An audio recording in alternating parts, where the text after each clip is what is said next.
आइए आज आप सब जानेंगे वर्ष 2024 माघ मास कृष्ण पक्ष षटतिला एकादशी का व्रत कब किया जा रहा है। तो जानेंगे व्रत के शुभ मुहूर्त के बारे में, पारण का क्या समय होगा, पारण कब किया जाएगा, किस चीज से किया जाएगा, इस दिन क्या करना चाहिए नहीं करना चाहिए, खास करके भगवान को इस दिन किस वस्तु का भोग लगाना चाहिए, भगवान को क्या अर्पित करे। तो आइए जानते हैं इन सबों के बारे में। माघ मास के कृष्ण पक्ष में पड़ने वाली एकादशी को इसे षटतिला एकादशी के नाम से जाना जाता है। इस दिन जो कि भगवान विष्णु, माता लक्ष्मी और भगवान विष्णु के श्री कृष्ण स्वरूप का पूजन किया जाता है। जो भी भक्त सच्ची श्रद्धा के साथ, नियम और निष्ठा के साथ षटतिला एकादशी का व्रत करते हैं, इस व्रत में नियमों का पालन करते हैं, कथा श्रवण करते हैं, इससे भगवान विष्णु, भगवान श्री कृष्ण अपने भक्तों के सभी प्रकार के पापों को नष्ट कर देते हैं। यह व्रत जो कि अनजाने में किए गए पापों को नष्ट करने वाला है तथा जानबूझकर भी किया गया पाप इस व्रत के प्रभाव से नष्ट हो जाते हैं। यह ब्रह्म हत्या आदि पापों से मुक्त करता है तथा इस व्रत को धारण करने वाले के जन्म जन्मांतरों के पाप नष्ट हो जाते हैं। स्वर्ग में अत्यंत ही आनंददायी सामानों से परिपूर्ण गृह प्राप्त होता है तथा दुर्भाग्यता, दीनता और दरिद्रता इस व्रत के प्रभाव से इन सबों का नाश होता है तथा अंत समय में स्वर्गलोक की प्राप्ति होती है। एकादशी का व्रत जो कि प्रत्येक माह के कृष्ण पक्ष और शुक्ल पक्ष की एकादशी तिथि के दिन धारण किया जाता है। एकादशी का व्रत जो कि सभी प्रकार के पापों को नष्ट करने वाली है और जब व्यक्ति के पापों का नाश होता है तभी उनके पुण्य उदित हो पाते हैं, उसके बाद ही सांसारिक सुखों की प्राप्ति हो पाती है। तो आइए जानते हैं षटतिला एकादशी व्रत के शुभ मुहूर्त के बारे में। एकादशी तिथि प्रारंभ समय 5 फरवरी 2024 दिन सोमवार शाम 5:27 और एकादशी तिथि की समाप्ति होगी 6 फरवरी 2024 दिन मंगलवार को शाम 4:08 पे। तो हमें शुद्ध रूप से सूर्योदय व्यापनी के अनुसार जो समय प्राप्त हो रहा है वह समय 6 फरवरी 2024 दिन मंगलवार को सभी भक्तजन एकादशी का व्रत धारण करेंगे। 5 फरवरी को 10वें दिन के नियमों का पालन करेंगे। 6 फरवरी को एकादशी का व्रत किया जाएगा और इस व्रत का पारण जो कि 7 फरवरी को किया जाएगा। एकादशी व्रत का पारण जो कि हरिवासर में नहीं करना चाहिए। हरिवासर का समय द्वादशी तिथि का पहला चौथाई हिस्सा हरिवासर का होता है। हरिवासर में व्रत का पारण नहीं करना चाहिए। तो द्वादशी तिथि की जो समाप्ति है वह 7 फरवरी बुधवार के दिन दोपहर 2:03 पे द्वादशी तिथि की समाप्ति है। इस व्रत का पारण 7 फरवरी को किया जाएगा।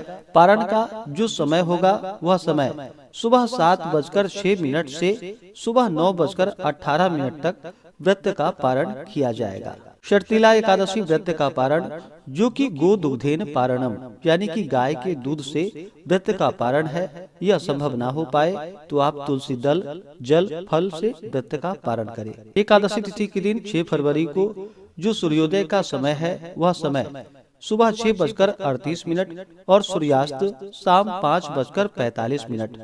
ब्रह्म मुहूर्त का जो समय होगा वह समय सुबह 5:22 से सुबह 6:14 तक होगा।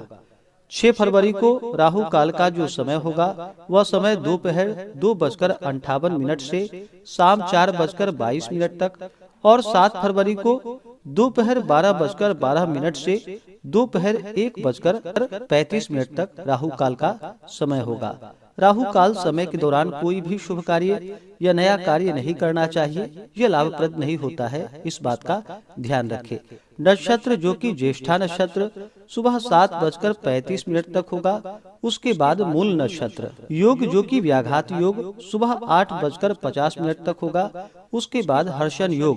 षटतिला एकादशी का जो भी व्रत धारण करने वाले हैं षटतिला एकादशी व्रत में जो कि खास करके 6 नियमों का पालन करना चाहिए। इस व्रत में जो कि 6 प्रकार के तिल के कार्य बतलाए गए हैं। षटतिला एकादशी के व्रत में जो कि तिल स्नान, तिलों से उपटन, तिल का हवन, तिलोदक पान यानी कि जल में तिल डाल करके उसे ग्रहण करना चाहिए और तिलों का आहार तथा तिल दान का जो कि बड़ा ही विशेष महत्व माना गया है। इस दिन भगवान विष्णु का जो कि पूरे विधि विधान के साथ गंध पुष्प धूप दीप आदि से पूजा करनी चाहिए। इस दिन खास करके भगवान विष्णु भगवान श्री कृष्ण को जो कि पेठा, नारियल, सीताफल, सुपारी आदि अवश्य ही अर्पित करनी चाहिए और विशेष प्रकार से गुड़ तथा तिल मिश्रित मिष्ठान जो कि भगवान श्री कृष्ण भगवान विष्णु को अर्पित करनी चाहिए और उसे प्रसाद के रूप में ग्रहण भी करना चाहिए। इससे अनंत फलों की प्राप्ति होती है। जब भी भगवान विष्णु का पूजन करते हैं, भगवान श्री कृष्ण का पूजन करते हैं, तो उन्हें तुलसी दल अवश्य ही अर्पित करनी चाहिए और जब भी भगवान को भोग भी लगाते हैं तो तुलसी दल डाल करके भगवान को भोग लगाना चाहिए। जो भी भक्तजन व्रत को धारण करने वाले हैं, उन्हें माघ के महीने में जो कि माघ मास जब से शुरू होता है, उस दिन से ही विशेष पुण्य फलों की प्राप्ति के लिए जो कि प्रत्येक दिन सुबह शुद्ध होकर के स्नान करना चाहिए। माघ के महीने में जो कि संगम आदि में तीर्थों आदि जगहों पर गंगा स्नान करने का बड़ा ही विशेष महत्व माना गया है और भगवान विष्णु भगवान श्री कृष्ण के पूजन का विशेष महत्व माना गया है। तो इस व्रत को धारण करने वाले को विशेष पुण्य फलों की प्राप्ति के लिए प्रत्येक दिन सुबह गंगा में स्नान करना चाहिए और अपने मन तथा आत्मा को शुद्ध कर अपने इंद्रियों का भी दमन करे और काम, क्रोध, अभिमान, ईर्ष्या, पिशूनता इत्यादि को त्याग करके भगवान का स्मरण करते हुए पुष्य नक्षत्र में गोमय यानी कि गोबर को एकत्रित कर उसमें तिल एवं कपास मिलाकर कंडे पाथे और उसमें नित्य प्रति 108 हवन किया करे। इस प्रकार जब माघ मास कृष्ण पक्ष का दशमी का दिन आवे, पूर्वाषाढ़ा नक्षत्र हो अथवा मूल नक्षत्र हो, तो उसमें नियम पूर्वक मन को शुद्ध कर भगवान का पूजन कर एकादशी का व्रत करते हुए सुबह शाम भगवान का पूजन करना चाहिए, कथा श्रवण करनी चाहिए, भगवान विष्णु भगवान श्री कृष्ण के नाम का संकीर्तन करना चाहिए और फिर एकादशी की रात्रि जागरण करते हुए समय को व्यतीत करना चाहिए और दूसरे दिन द्वादशी तिथि के दिन सुबह उठ करके स्नान करके विधिवत फिर से भगवान श्री कृष्ण का जो कि गंध पुष्प धूप दीप अगर कपूर फूल मालाओं से भगवान का श्रद्धा पूर्वक पूजन करना चाहिए। नैवेद्य में विशेष प्रकार से जो कि खिचड़ी अर्पण करनी चाहिए और फिर उसे प्रसाद के रूप में द्वादशी तिथि के दिन ग्रहण करना चाहिए। इस प्रकार व्रत को धारण करने से जो कि अनंत फलों की प्राप्ति होती है। जो भी एकादशी का व्रत धारण करने वाले हैं, उन्हें दशमी तिथि के दिन सूर्यास्त होने से पहले ही भोजन ग्रहण कर लेना चाहिए। उस दिन शुद्ध और सात्विक आहार ग्रहण करनी चाहिए, चावल ग्रहण नहीं करनी चाहिए। दशमी के दिन जो कि हविष्यान्न भोजन ग्रहण किया जाता है।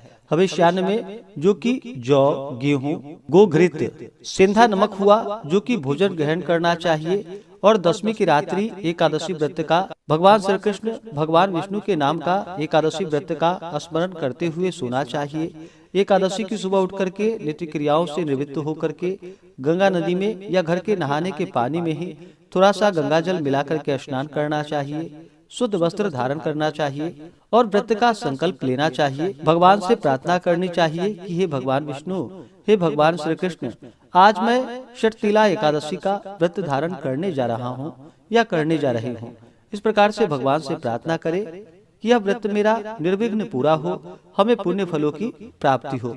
इस प्रकार से भगवान से प्रार्थना करे। एकादशी सुबह और शाम के वक्त पूरे विधि विधान के साथ पूजन करे, रात्रि जागरण करते हुए समय व्यतीत करे और द्वादशी की सुबह उठ करके स्नान करके शुद्ध वस्त्र धारण करके भगवान का पूजन संपन्न करके भगवान को खिचड़ी का भोग लगाए और फिर ब्राह्मणों को भोजन करवाए, ब्राह्मणों को दान और दक्षिणा दे, गरीबों को भोजन करवाए और फिर समय के अनुसार व्रत का पालन करना चाहिए और जो भगवान को खिचड़ी का भोग लगाए हैं उसे फिर प्रसाद के रूप में पहले ग्रहण करना चाहिए। इससे अनंत फलों की प्राप्ति होती है, व्यक्ति के सभी प्रकार के पापों का नाश होता है और फिर इसके प्रभाव से दुर्भाग्यता, दीनता और दरिद्रता का नाश हो जाता है।